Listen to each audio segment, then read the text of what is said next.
Welcome back to another session of RNA biology, and we left in this topic, that is the transcription in prokaryotes.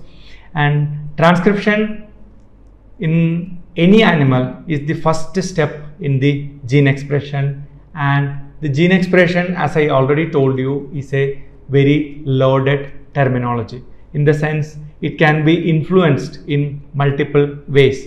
It is not as simple as we portray or we assume. So as and when we interact with each sections, or we will deal with each sections, we will come to that topic and revisit the so-called gene expression. And remember, in the simplistic term, gene expression is the conversion of a existing genetic information into a meaningful or useful or functional stuff, let it be anything. And if you look into the stages of transcription, it is basically started with DNA dependent RNA polymerase, and it happens unidirectionally, that is 5' to 3' direction only. And the RNA polymerase walks literally on the DNA by unwinding it locally as and when required. And it also have specific upstream and downstream sequence which enables the proper defining of a gene region or proper defining of the gene's boundary. So the RNA polymerase initiates a RNA chain, and that is called RNA chain initiation. And then comes the RNA chain elongation, that is the second step in the RNA production or the mRNA transcription. And the third step is the chain termination. This production of RNA is varying, or the rate of production of an RNA from a gene vary significantly from organism to organism, and even from within one organism, gene to gene. Not all genes are produced at the same rate. Not all organisms produce a given RNA at the same rate. So it varies significantly. And if you look into E. coli RNA polymerase, E. coli is a bacterium which is living in our intestine, our body, which is actual name is Escherichia coli, and it is a well-studied model organism for various aspects of bacterial physiology, or even it has helped us in understanding how bacterial pathogens function. Pathogens cannot be used for, pathogen is those bacteria which can cause infection in you. E. coli is rather harmless bacteria which is extensively used for studying several biological processes related to prokaryotes. And it is a tetrameric core. So the E. coli RNA polymerase contain tetrameric core. What are the two alpha units? Alpha and alpha, two alpha units, and one beta and a beta dash.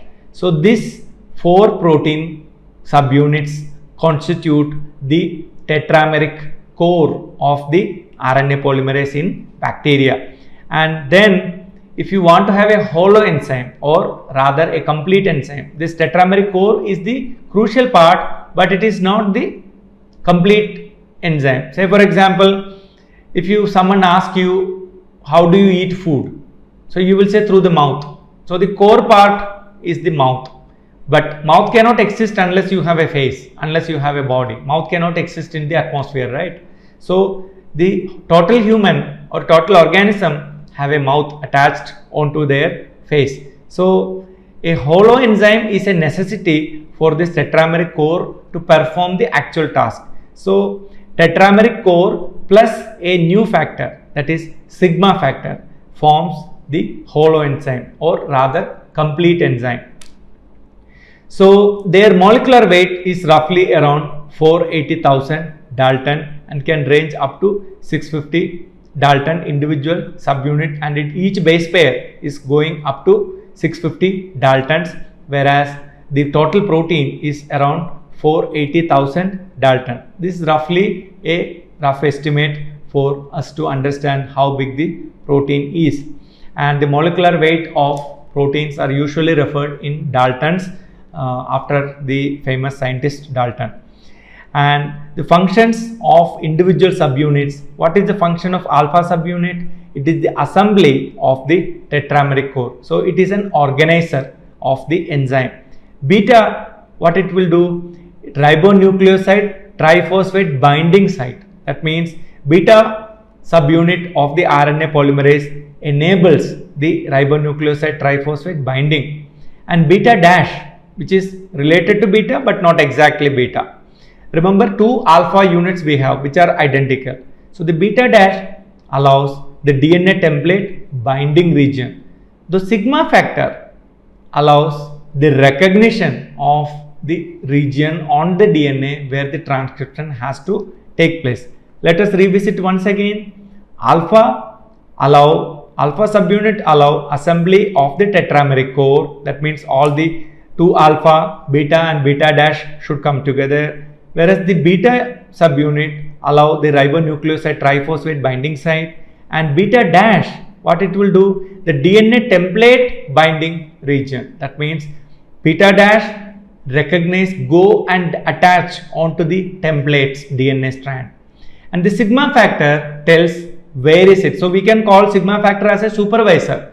So you have a cleaning staff or a construction worker is there, they are the one who is actually doing the job. But a cleaning staff or construction worker cannot know which part of the building we should be working today. So that is governed by or directed by a supervisor. So sigma factor is somewhat like that of a supervisor. But without supervisor, function cannot happen effectively. Function will happen randomly somewhere in some way. So sigma factor is very important in deciding where or how a transcription should initiate. So sigma factor is a requirement for in vivo situation. In vivo means in real situation. If a bacterial genome is present inside a bacteria, in real time situation, sigma factor comes into picture and decides how effectively a given gene is transcribed. But in vitro, the RNA polymerase works equally good on both the DNA strands, and sigma factor is not a necessity because entire whichever region the RNA polymerase finds in the system, you can always have a transcription taking place in vitro. In vitro means in laboratory condition, in test tube condition where you don't need to have the organism. So basically, for a RNA polymerase to function, all you need is a DNA strand and the enzyme, RNA polymerase enzyme, and the monomer, that is ribonucleoside triphosphate. They need, that is enough, and the polymerization will take place and the RNA will be formed from a given template DNA strand.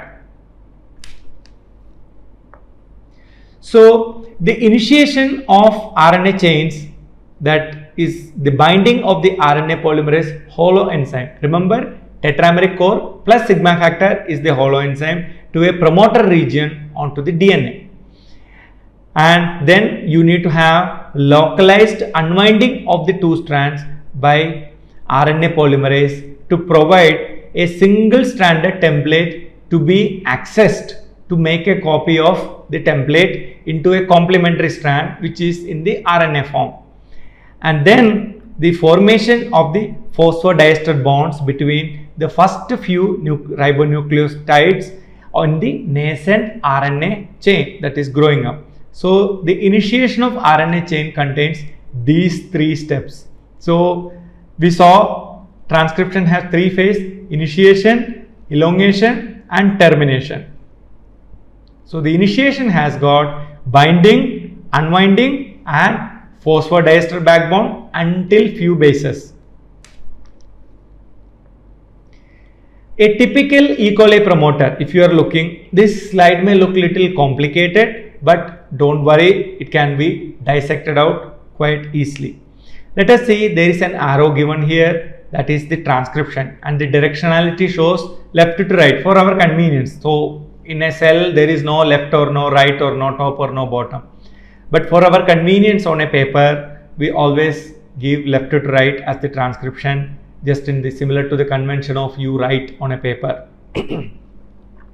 So this is the place where the transcription is starting, and this has to be a specific region associated with a regulatory region or a promoter region, and upstream of this region around we refer to as -10 sequence.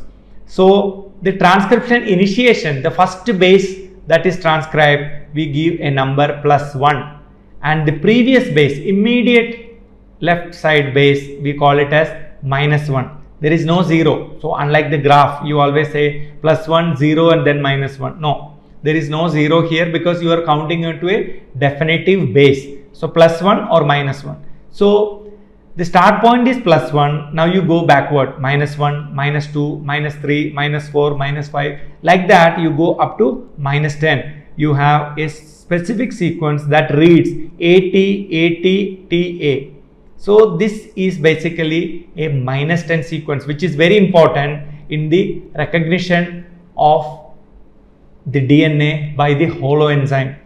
And much upstream to that, -10, then you have -11, -12, -13, -14, like that you are going 5' upstream or backwards more and more. You have a sequence AA, CT, GT, and the opposite strand is TT, GA, CA. And in between the -10 and -35, you have around 16 to 19 bases. So this can vary from promoter to promoter or gene to gene, can slightly vary, and we refer this top strand as the template strand because which is used to make a copy of the RNA, and the non-template strand is actually the sense strand, which is what is made in the form of an RNA. So in the right hand side box, the idea is made very clear, +1 and -1, +2 and then -2. So like that the sequences are moving downstream and upstream of the transcription initiation. And the localized unwinding is shown here in the form of a widened double strand, and this double strand is showing now like a railway track parallel for convenience. Actually it is remaining like a double helical form. For convenience we have opened it up and it's like a straightforward strand. And the numbering details are given for easier understanding in text. The transcript initiation site is +1, and invariably it has to be an A or T, usually the first base, and the bases preceding the initiation site were given a minus notation, that it prefixes and are referred to as upstream sequences. When you say upstream, like in a river or in a journey, you have an upstream journey or downstream journey. So same way, for a river, you are standing in a particular location, where from the river is coming until the place where you are standing, we call it as an upstream sequence or upstream stream, upstream region, and the place where you are standing, where the river is going further, we call it as a downstream region. So same way, transcription initial point and before that we refer to as upstream, and downward is called downstream sequence. Bases following the initiation sites were always given a plus notation or plus symbol, and they prefix a plus symbol and are referred to as downstream sequence for our conventional understanding. So keep in mind, whenever someone says an upstream sequence of a gene, that is more 5' towards the sequence, and downstream means more towards the coding region of this gene. And then consensus sequence are those regions that are highly conserved, especially the -10 and -35 sequences are highly conserved. They do not allow variation, whereas in between -35 and -10 variations in sequences are allowed.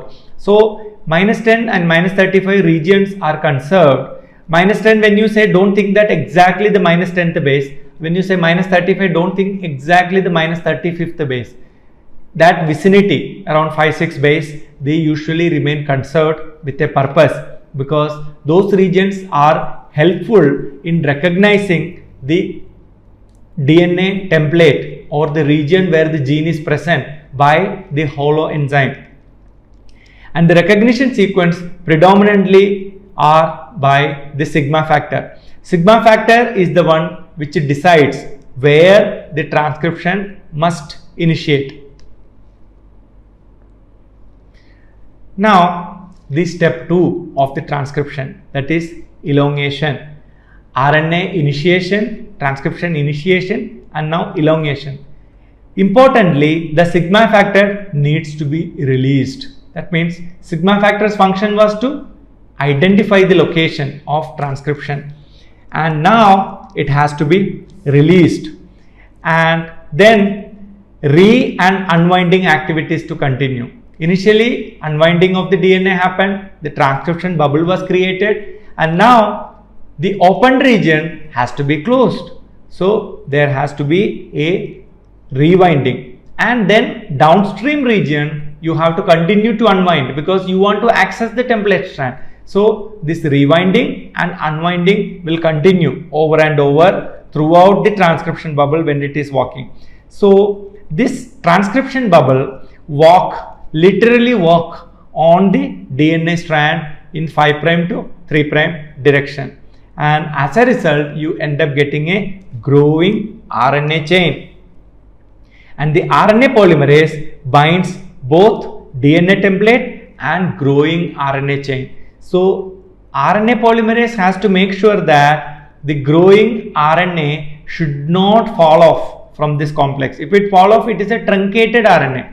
So it has to catch hold of both the DNA and the RNA. So growing RNA should be held together, and the DNA template also should be held together by the polymerase. That is what you are seeing here. The transcription bubble and the RNA polymerase is in yellow color. It continues to grow, and then there will be unwinding of the DNA double helix, and see, initially it was here and now it is here, and it continues to move on top of the DNA. As a result, this green color short RNA now became longer and longer, and it will continue. Some genes are pretty long. They can go in thousands of bases, and it can take sometimes several minutes or maybe even hours to complete the transcription of one gene. Human muscular dystrophin is an example. It's a huge gene and it takes long time to complete the transcription. And now quickly look at this table which talks about the recognition sequence of sigma factor. Like we saw, tetrameric core remains constant, the same, but the sigma factor is not the same. It can vary from gene to gene. That means each sigma factor has the ability to allow the recognition of certain promoter regions, not all promoter regions. Say if E. coli have got 100 genes, one sigma factor can govern the transcription of say some 10 genes, randomly 10 genes, and the other sigma factor can govern maybe another 15 or 20 genes. Another sigma factor can govern maybe around similar number of genes. All these things together can constitute the recognition of entire genome of an E. coli. What is the difference? Say sigma 28. Basically, it is a 28 Dalton. 28 Dalton is its molecular weight, the sigma factor, and sigma 32 means 32 Daltons. Sigma 54, 54 Daltons. Sigma 70, 70 Daltons. So sigma factors are different and their molecular weight also differs. Accordingly, they have their own unique consensus sequence, -35 and -10. So sigma 28 will prefer a -35 consensus of T AAA, and I will not read into the details, G, C, C, G, A, T, A, A. So this is the -10 sequence, and this sigma 28 governs the expression of genes important in flagellar synthesis and chemotaxis. It do not bother about other genes at all, sigma factor. Whereas tetrameric core is a must, but sigma factor is the, I told you that is the caretaker, or that is the supervisor that allows the worker to go and bind where. Sigma 32 similarly have got its own unique. If sigma 32 also had the same as that of sigma 28, then sigma 28 will take care of the sigma 30. 2 factor. That doesn't happen. It has got a totally different sequence. CTTGAA. Similarly, it has got a different -10 sequence.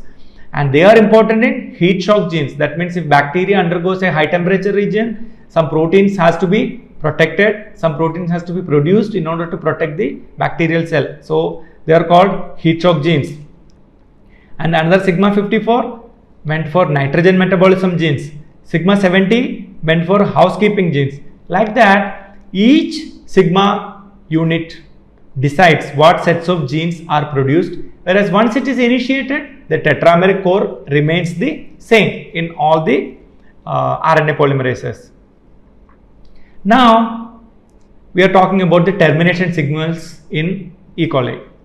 Termination is the last phase in the transcription finalization, or the termination is the stoppage of the transcription, and they are of 2 types: raw independent and raw dependent. So first one is raw dependent termination. As the name indicates, it requires a new protein factor called raw factor, and it is given in this notation of the letter, that is raw. And raw independent terminators, as the name indicates, it do not require this protein raw for the termination to occur. Let us see what is raw independent terminators. And raw independent terminators are those which do not require the raw factor. So let us see how the transcription is taking place. This is the DNA strand. Let us note it has a interesting sequence called inverted repeat sequence. What is inverted repeat sequence? See the sequence: TGCCGCCAG, and same thing repeated here: TGCCGCCAG from right to left. Same way this is repeated here. And this inverted repeat basically means they have the tendency to pair because they are complementary to each other. So when the transcription takes place, when this inverted repeat regions are transcribed, because this happens towards the end of transcription. See, this blue highlighted regions are transcribed. This green color is the RNA, and now it has transcribed. What happens? Once this completely transcribed, it can form a loop, because you can see a stem and a small loop region, and it allows some steric pull or some strong force that is acting onto the RNA polymerase and the transcription bubble. And subsequent to that, immediate downstream, you have got a A-rich region. If it is an A-rich region, the RNA will have a U-rich region. So there is no other base, just A. And complementary to that, in the RNA, you will have U sequence. And this sequence, which is a weak area of hydrogen binding, because bonding, that is A double bond U, A double bond U, A double bond rich region are rather weak. And AU pairing immediate downstream to this inverted repeat sequence allow a strong pulling action by the long RNA that is finished its transcription, and this secondary structure that is formed in this RNA creates a drag, a pull onto the growing RNA, because of which the transcription bubble is no more able to hold onto this RNA and it falls apart. And this is the completion of the RNA in a raw independent manner.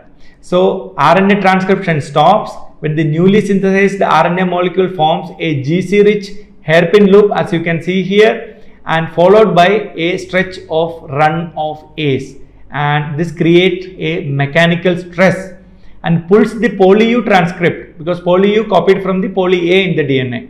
Poly U transcript out of the active site of the RNA polymerase, and AU has got a weak double bond interaction with, so the DNA binding with the RNA is rather weak, because of which you end up getting a release of the RNA in this weak binding region. So the release of the transcript when the RNA polymerase pauses after the hairpin.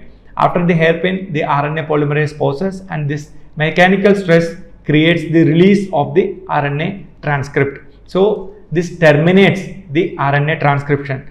Let us see how the termination signal is made use in a row dependent manner. So in row dependent termination, that is non-intrinsic, and it requires a row utilization site or RUT site. And non-intrinsic means it depends on a external factor. Intrinsic means it is self-sufficient, like row independent is a self-sufficient or an intrinsic system. And this RUT region contains specific sequence that allow the binding of this row protein, and it is not meant for hairpins or other secondary structure. It is sequence dependent manner. So the row recognition sequence, when present in the RNA, the row protein will come and bind onto the growing RNA molecule. So you can see here in this sequence there are long stretch of row binding region where the C's are 41% C's and 25% A's and 20% U's and 14% G's. So predominantly this sequence is rich in C's and then A, U and least by G's in this RNA sequence, and this allows the row recognition, and this termination occurs roughly around 1 to 3 bases downstream of this row utilization site or RUT site. So you can see here this row dependent termination, whenever you have this RNA molecule that has come to the row utilization region, the row protein binds onto the RNA. This again causes a mechanical stress, because an RNA, if a protein is bound onto it and the row moves along the RNA and following this newly growing RNA chain, and the RNA polymerase pauses at the terminator sequence, and the row can easily catch it up onto that RNA and it binds stably. So the row can start following the RNA, and whenever the RUT site comes, it will be able to bind strongly, and the row unwinds the DNA RNA hybrid, and this row protein at its extreme end, it will cause a unwinding of the DNA RNA hybrid, and which will cause the release, and that is called the termination of all components that takes place, and the row and the RNA gets separated. So we will continue the remaining part of the RNA biology in another lecture. I am stopping here. Thank you.